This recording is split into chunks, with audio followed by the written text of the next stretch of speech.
liquor, ain't taking no shots. Son, the little nigga, I think I'm his pop. Ain't writing shit down, man, this shit off the top. Chop, even bent over doing the mop. Don't pass me no Henny, take goop on the rocks. Just slid in the Honda, left everything stopped. Bomba, smack in a beat. Hey, man. It's about that time of the year, man. It's that creepy season where it get real wicked, get real tricky, you know what I'm saying? We finna watch some scary videos all this month. I'm thinking about doing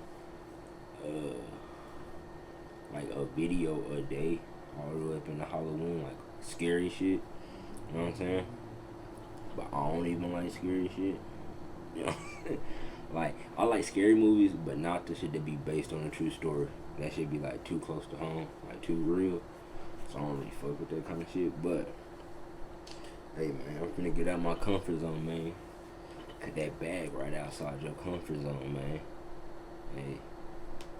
Anyway, man, we finna get into it, bro. We got 10 scary truths behind Disney movies. So we finna ruin some childhood memories, man.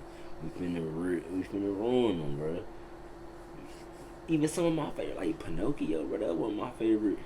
I saw that in the thumbnail, so I'm already like, they had them niggas smoking backwoods, turning into jackasses. Anyway, man, alright, bro, here we go.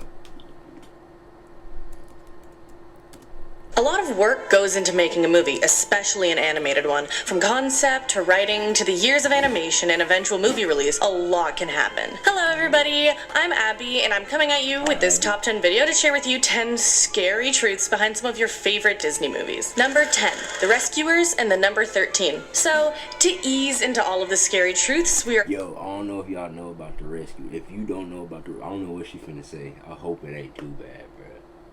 But yo, that is an underrated movie, bro. The Rescuers, bro. Go to Disney Plus if you got that bitch and watch it, bro. 1. I don't really fuck with 2, but 1 is hard. You know what I'm saying? exploring a true fear that one of the main characters from The Rescuers has. Main Mouse Bernard has a fear of the number 13. The number 13 is commonly associated with bad luck in Western culture. When you go to a hotel, many don't have a 13th floor because they don't want to associate with bad luck. Bernard's fear is next level though, making it enough to be a phobia. Triskaidekaphobia, to be exact. This is a written account of this fear, the number 13, dates back only to the late 1800s, but became common enough by 1911 that it got the name Triskaidekaphobia by combining the Greek word for 13 with phobia, which means a fear of. All in all, our boy Bernard from The Rescuers has some strong feelings about the number 13. Do you have strong feelings about any numbers too? Any particular ones? Also, I have another truth about The Rescuers, and this one was a bit of a scandal, so grab some tea and get ready to get into it. That brings us to number 9, The Rescuers' Hidden Photo. Although the film came out in 1977 and was out on Laserdisc and VHS since 1992, no issue was found until 1999. The issue was with an objectionable background image about 38 minutes into the movie. This image was of a topless woman that was in 2 frames of the movie when Bianca and Bernard fly in on a sardine box on the back of Orville through the city. An important thing to note is that the frame rate for Disney movies is between 24 and 60 frames per second. So, only being visible for 2 frames means that the image was only visible for a 1/12 of a second, which is about 0.083 seconds. So, who broke the news about this if you could only find it by freeze framing at the right moment, knowing when that moment is? Disney did. That's right. They made a public statement about it, saying it must have been inserted in post-production, and that they were recalling 3.4 million copies of the movie. That's a lot of VHS tapes. Could it have been a publicity stunt? I don't know. Number 8, Disney and recycling animations. This truth has been going around for a bit, but I wanted to include it because there's a bit of misinformation buzzing around it as well. If you look— They fought for us, taking care of our children, looked after our loved ones. And in 39 other states, they'd have health care coverage. Not here. From day one, Dan Forrest has opposed Medicaid expansion, denying hundreds of thousands of North Carolinians health care.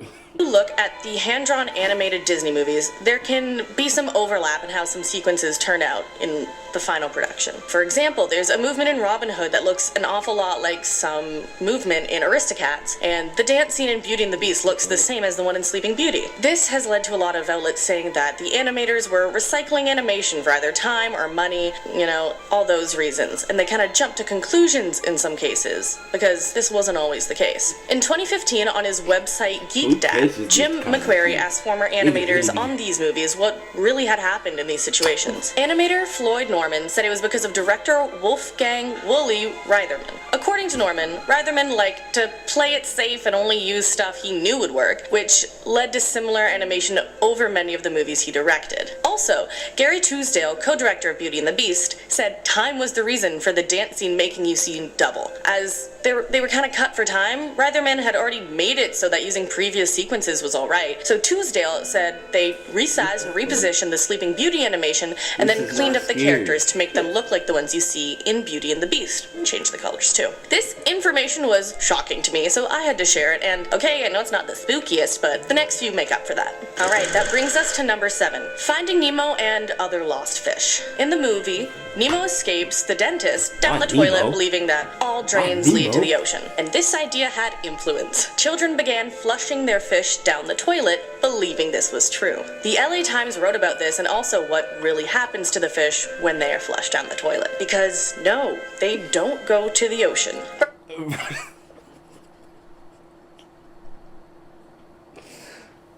Hey, like the video if you was one of them little kids that flushed your fish after finding Nemo. Go ahead right now. And drop a comment.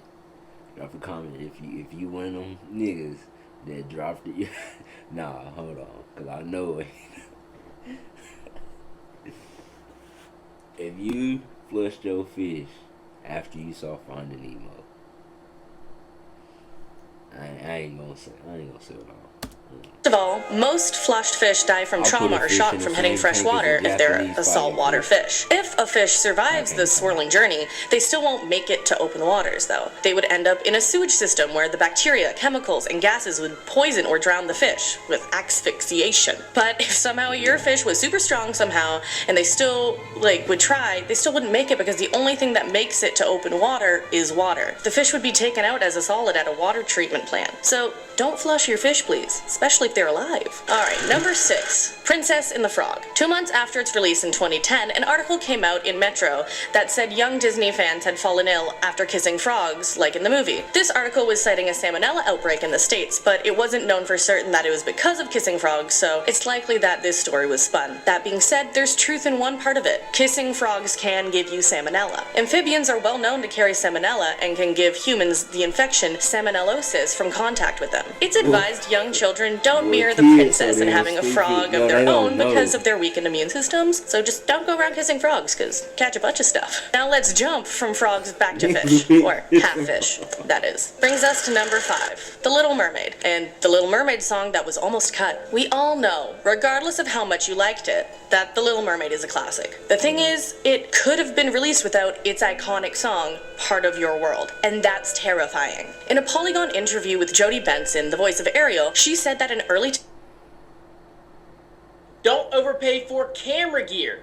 WikiBuy can save you money. Yeah, it's a browser extension that automatically early test screenings, the song didn't perform well, which is absurd. The 4-minute song wasn't doing well with its target audience, kids. The Disney chairman at the time, Jeffrey Katzenberg, noticed kids were getting restless and distracted during the song, even throwing popcorn around, and he wanted to axe the song. What saved this beautiful song was the song's lyricist, Howard Ashman, who apparently said, "If this song goes, I go." And to that, I've got to say, thank you, Howard Ashman, for an anthem. On to number 4, A Sleeping Beauty Truth. So, The Little Mermaid came out in 1989, 30 years after the last princess movie, Sleeping Beauty. And why? Well, Sleeping Beauty wasn't the only sleeping thing with this movie. The movie originally bombed. Called a sleeper movie because of its delayed profits and possibly because it put theatergoers to sleep, the movie originally only made $5.3 million. If you're looking at me like, Abby, what about inflation? Just stop there, kid. It cost $6 million to make the movie originally, so it originally came out as a loss. Now, though, it's nearly 10 times the original $5 million with a lifetime gross of $51.6 million. So it kind of grew from there. If you ever showcase something and it's not getting stellar reviews, don't sweat it, because Sleeping Beauty, it shows. People barely remember the truth that it bombed. So don't get too worked up about your own personal failures. Now let's go to another princess with number 3, Tangled's pricey truth. Adjusted for inflation, as I talked about earlier, Sleeping Beauty cost a little over $53 million with today's valuation. And that pales in comparison with Tangled. Tangled is the most expensive animated movie Disney has ever made. It's also the most expensive animated movie of all time. It is my favorite Disney movie though, so obviously it was worth it, you know. The studio spent an estimated $260 million back in 2010 to make Tangled. That's $250 million. Also, Ranker adjusted against 2019 inflation to say that it would be equivalent to $320 million today. And it's more expensive than the Titanic to make. And Titanic the movie, not the boat. I'm not sure about that. But why was it so expensive? Some people think it's because there was storyboarding and writing dating back to 2000, 10 years before the movie's release, but there are no sure answers out there right now. The good news, though, is Disney more than doubled their profit with a gross profit of over $590 million. Also, talking about profitable, let's jump to number 2, Frozen. And specifically, Frozen names are references. Frozen's original title was going to be The Snow Queen, which is also the name of the work that the movie was based on. Pardon me here. Snedroganin, I hope I pronounced that right, aka The Snow Queen, was written by Hans Christian Andersen. When you think of that name, countless childhood stories may come into your head, but listen to it again. Hans Christian Andersen. Now, listen to 4 main characters in Frozen. Hans, Kristoff, Anna, Sven. Hans, Kristoff, Anna, Sven. Hans Christian Andersen. I rest my case. Also, the 4 names were confirmed on the Frozen IMDb to be a reference to the author. A little something snuck in there. Also, on another note, what's another thing characters Kristoff, Anna, and Sven have in common? No mothers. Which brings us to number 1, no mother characters. You may have noticed how a lot of Disney characters don't have mothers or parents, but specifically mothers. This could be because many Disney tales are based on old fairy tales where they too didn't have mothers or either parent, but this could also have been That's probably the best one, like. Sorry guys, I can't come to lunch. I blew all my money on this scheming. For other reasons, and Disney producer Don Hahn gave 2 more in an interview with Glamour. 2 more reasons, that is. The first reason Hahn said there wouldn't be any parents is because of plot. Most Disney movies are about growing up and accepting responsibility, and a quick way of doing that is losing your parent, or both parents. An example he used was of Belle from Beauty and the Beast. She only had her father, and then her father was taken away, so she had to step up, grow up. The second explanation for no mother was because of Walt Disney's past. Walt's mother died tragically in a house that Walt bought for his parents. A carbon monoxide leak from the furnace hospitalized his father and led to his mother's death. Walt Disney was traumatized and felt personally responsible. From there, Hahn says that's why Walt steered away from mother characters in future films. I know that last one was sad, but it's important to know that it wasn't Walt's fault, and regardless of the tragedy that happened, he has and continues to impact many lives with his stories of growth. Now that you've heard some of the truths behind these stories, what do you think? Did you have a favorite or one that stuck out to you? Which one? No. It was Poops. This shit was ass, man. If you made it this far, man, I apologize, bro. But I got some better shit coming, I promise you. Shit. If you watching this, just look under this video and find some more fire. There's gonna be some more fire up under here. Alright. This was Poops. But there's some fire coming. You dig? You fuck with me, fuck with you. You don't fuck with me, it's fuck you. Yeah. Little Goku, go Super Saiyan up in the stew. My flow so hot I burnt the boot. Fat bitch like Lizzo blow my flute. Go Eddie in the stew. My pack some dum yo shit boo. No Fetty Wap I ball out too. Sing to your bitch pop